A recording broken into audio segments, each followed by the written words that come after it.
कहु शीतल हो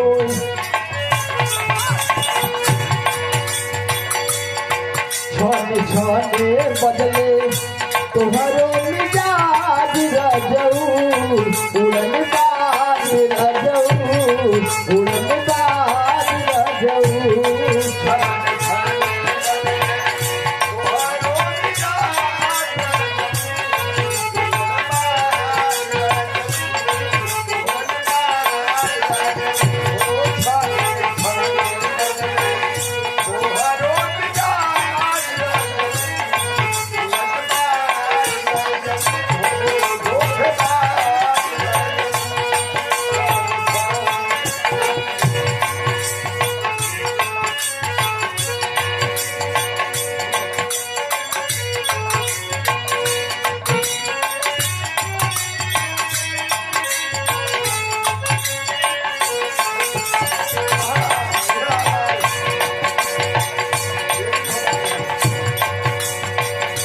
तेरी मोहब्बत में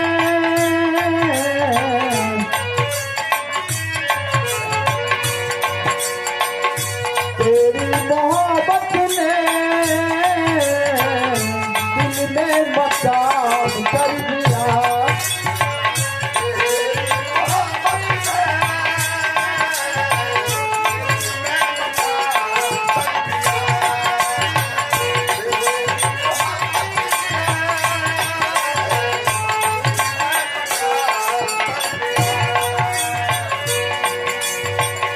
तुम्हारा मोहब्बत में जा जिंदगी खराब हो गई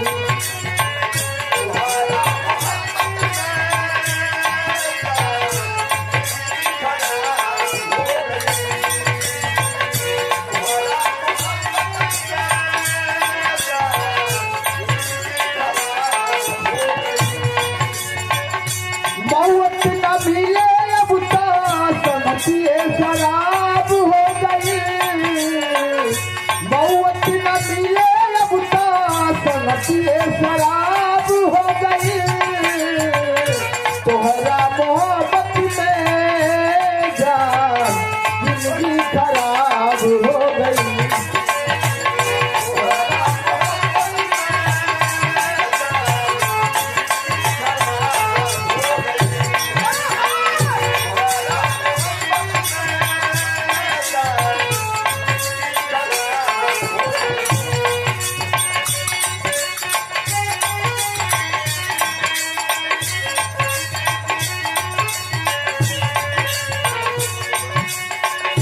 या तू जरूर कुछ रुपवा सलोना में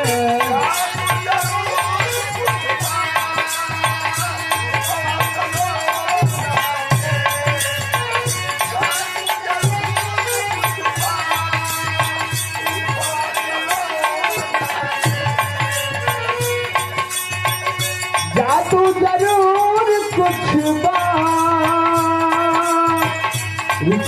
सलोना में दिलवा बन के तुले गई हो ए सोना ओढ़नी के कोना में दिलवा बन के तुले गई हो ए सोना ओढ़नी के कोना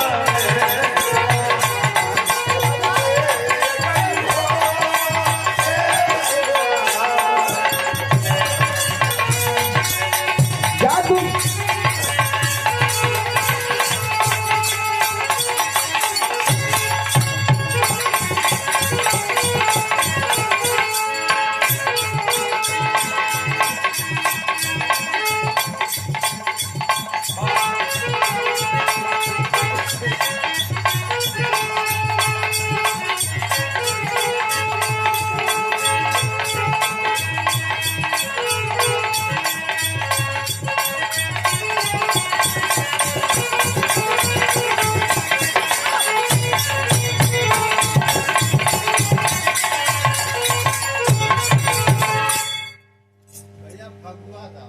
हाँ हम जानते हैं हम जा रहा था ना, हम वही खातिर खड़ा बैठे हैं, वही खातिर आपका अध्यक्ष बोलौली है।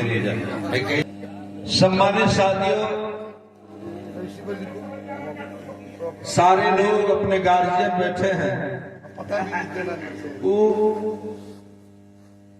रामजोहन भैया सोचो का हो मालूम है,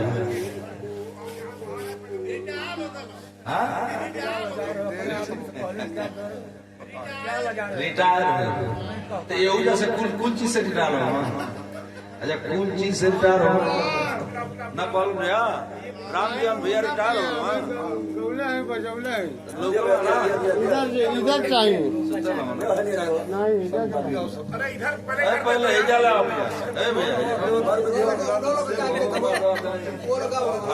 काम निकल गए, जा लो मतलब हमसे काम।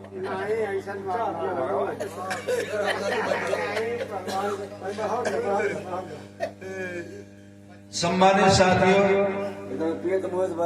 बड़ी ही खुशी हो रही है कि हमारे मनोबल को बढ़ाने के लिए हमारे प्रशासन के भी जिम्मेदार साथी यहाँ बैठे रहे, सुबह तक बैठे रहे। थोड़ा समय और हम लोग देना चाहेंगे भाई लोग को, जैसे निछावा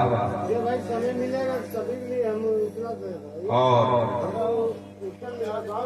दोनों पार्टी खातिर कुल मिला के अध्यक्ष जी का आदेश हुआ, तो अध्यक्ष जी के आदेश के अनुसार छोटी छोटी गीत, चूंकि चलता होली, आज रविदास जयंती, आप कुल होके का करी कि जब होलिए ना हो एगो लोकगीत भैया करने के 4 लोकगीत छोटी सी गा लीजिए, खुली आप गा लेंगे, ये खुली वो गा ली है, फिर हमें अनुमान करते हम दोनों जने संग में गा देंगे, कोनो दिक्कत नहीं है। दो लाइन गवा जाए, खत्म हो जाए, बहुत चिंता के लिए इतना है। और 4 बजे घड़ी खुशी बजाओ थे, हरिंदर बजाओ, गीत छोटी सी हो, लोकगीत पारंपरिक और नीक गीत हो जा सवेरे ना, वो नीक गीत फिर हो जा कि लगे कि हाँ हमारे में भाई रहे।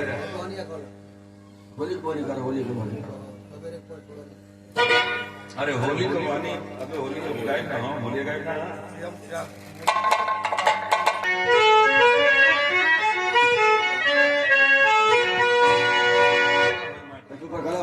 भैया बजी अध्यक्ष जी, सारे समिति वाले भैया थे साहब बैठ गए, बिरहा का सलिया आनंद अब हम दोनों के आधा घंटा के अंदर दे प्रेम से तक सब बैठी और झटका में मास्टर आओ जरा।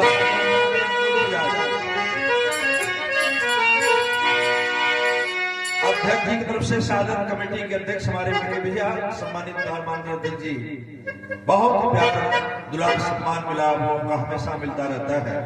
आपको सादर सम्मान आए हैं, मैं बुद्धा जय भीम सभी भाइयों को हार्दिक अभिनंदन, सादर जय भीम करता हूँ। हाँ हो